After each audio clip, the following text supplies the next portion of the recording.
The story begins with a boy. As soon as he turns around, his eyes widen in shock. Right in front of him, a small child is trying to bite down on a sharp fruit-cutting knife.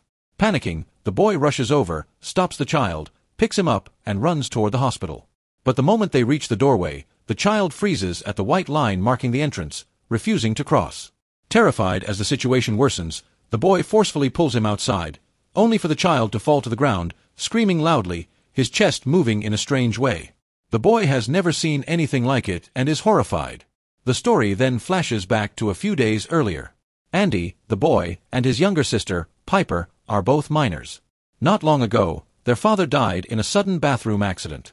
A social worker placed them in the care of a foster guardian, a woman named Laura, who worked as a counselor.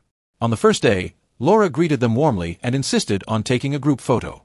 Outwardly, she appeared gentle and cheerful, but Andy soon noticed something off about her. He was unsettled when she introduced them to her deceased pet dog, treating it as if it were still alive. That same day, Laura told them she once had a daughter who, like Piper, had been blind from birth, but who had drowned in an accident.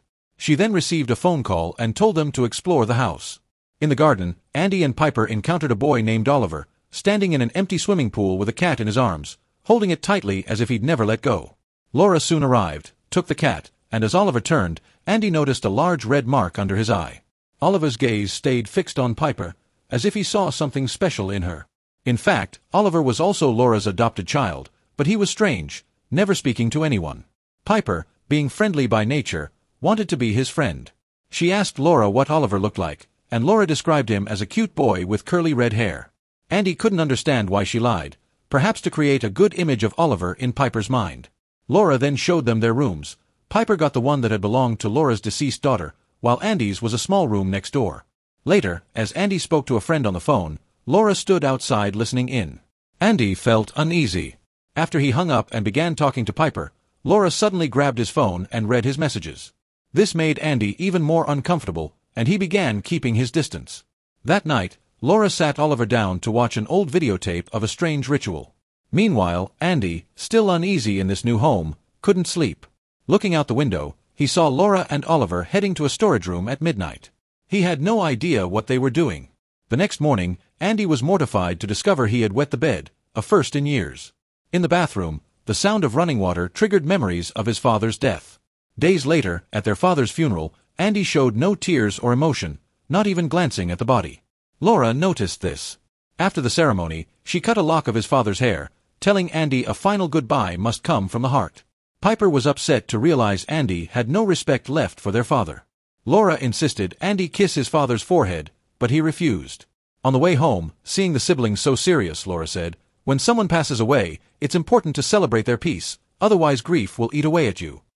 She arranged a small celebration at home. Piper eventually passed out drunk on the sofa. Under the influence of alcohol, Andy and Laura had a deeper conversation. Laura admitted she'd felt dead inside since losing her daughter and would give anything to hear someone call her mother again. Andy revealed his father used to hit him, so his death brought relief, not sorrow. After Andy fell asleep, Laura did something disturbing. She urinated in a container and poured it on him, making him believe he'd wet the bed again. The next morning, Piper laughed when she heard about it, making Andy feel even more ashamed. While bathing later, he saw Oliver through an upstairs window, catching a fly and eating it. Horrified, Andy suspected something was very wrong. He tried to enter Oliver's locked room, forcing it open with a knife. Bringing Oliver to the kitchen, Andy cut fruit for him, only to turn and see Oliver trying to chew on the knife. Andy froze in shock. Laura and Piper returned, and Laura scolded him for taking Oliver outside. Back in Oliver's room, Laura distracted him with the loud ritual tape again, drew strange symbols on his forehead, and began chanting. Oliver soon calmed down.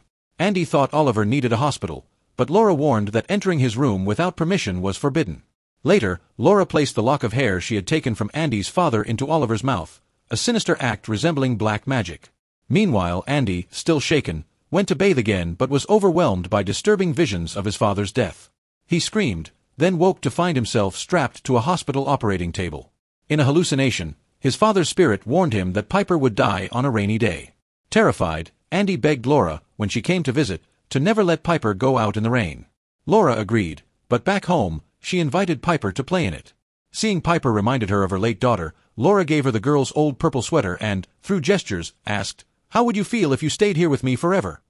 In truth, Laura feared losing her, because in just 3 months, Andy would turn 18 and gain legal custody of his sister. Piper liked Laura, but she preferred to stay with Andy. Laura was shocked to hear this, but she forced a fake smile and replied, "All right, whatever you think is best."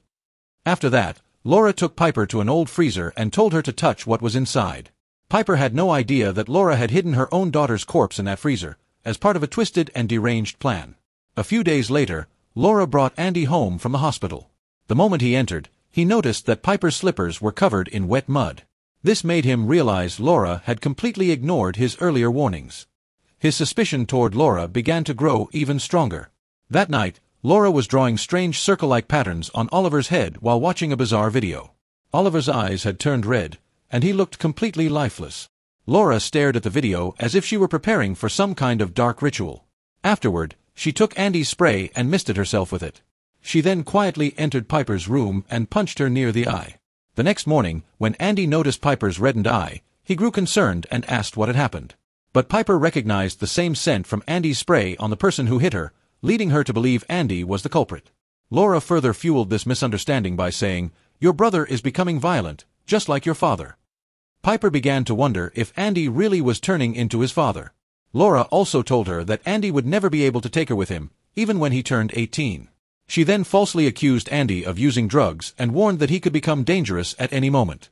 Andy stayed silent, but then he saw Oliver standing outside in the pouring rain, staring blankly and completely motionless. When Andy tried to record this with his phone, Laura snatched it from his hand and smashed it on the floor.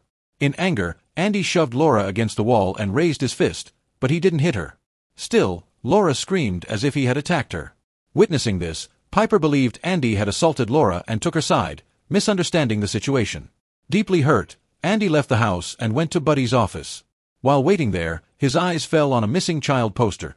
The boy in the picture looked exactly like Oliver. Andy began to suspect that Laura might have kidnapped Oliver. He went to meet the woman who had earlier sent him to Laura's house. Her name was Buddy. Andy told her everything, but Buddy found it hard to believe, insisting that Laura was an ideal caregiver who loved children. Still, to confirm the truth, Buddy agreed to go with Andy. Meanwhile, Laura returned home after dropping Piper at school, only to find the house in complete disarray. Suddenly, a blood-covered Oliver lunged at her and bit her arm. Screaming in pain, Laura pushed him away and locked herself in her room. Outside, Oliver tore through the furniture like a wild animal. Inside, Laura treated her wounds, then began drawing circles on the window to distract him. Strangely, it worked. Oliver calmed down. Laura then took Oliver to a secret warehouse. At the same time, Andy and Buddy were heading to her house. Andy tried to warn Piper by phone, but Laura answered instead. Realizing they were on their way, Laura quickly cleaned up the house to remove any suspicion. When Buddy and Andy arrived, Laura greeted them wrapped in a towel, pretending she had just taken a shower, hiding the bloodstains on her body. Meanwhile, Andy slipped away to the shed and broke the lock. Inside, he found Oliver devouring the corpse of Laura's dead daughter. Horrified, Andy shouted for Buddy. When she approached, Laura tried to stop her, claiming it had been just an accident. But Buddy pushed her aside and saw the gruesome scene for herself. Shocked, Buddy dragged Andy toward the car to call the police. But Laura rammed into them with her car at full speed, killing Buddy instantly and leaving Andy gravely injured. Without hesitation, Laura held Andy's head underwater, trying to drown him. She then put Piper to sleep and brought her back inside the house. Later, Piper heard a voice she thought was Andy's, but when she reached out, it wasn't him. Laura said it was Oliver playing a prank. Piper grew suspicious because Laura had once told her Oliver had curly red hair, but the hair she felt was short and straight. She realized she had been lied to. Frightened, she ran into the bathroom and locked the door.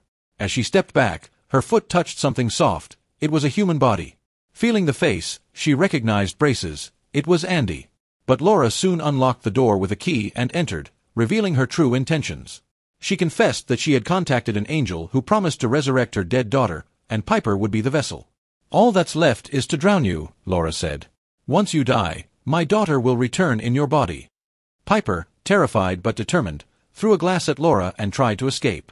Being blind, she stumbled and hit a table, knocking herself unconscious. After days of heavy rain, the old pool behind the house had filled to waist height.